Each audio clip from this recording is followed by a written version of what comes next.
Yan. Dito na iba-iba po ako ng siya dyan. Ang gumisip sa akin yung harap yung dadaan na lang sa intercourse.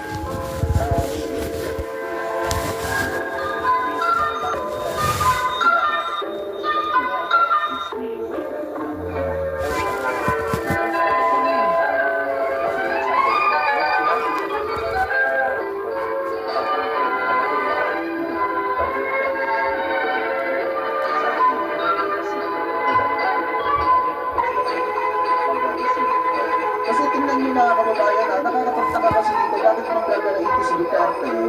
Kung hinihingi lang naman kasi yung mga bank statement mga kababayan ng kanyang bank account. Eh ang problema kasi mga kababayan, di ba, huwag mo na nag-volunteer na siya, nagpapalma siya ng leader.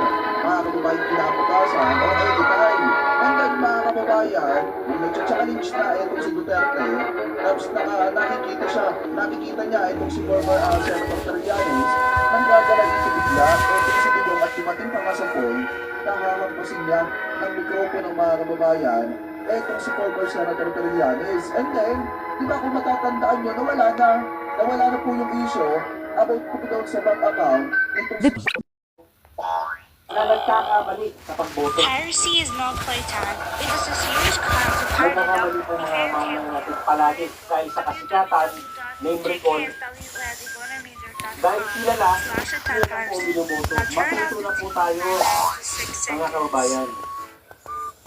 Aking mga kapwa vlogger na parehas naman, na nasa gitna, na walang leaning towards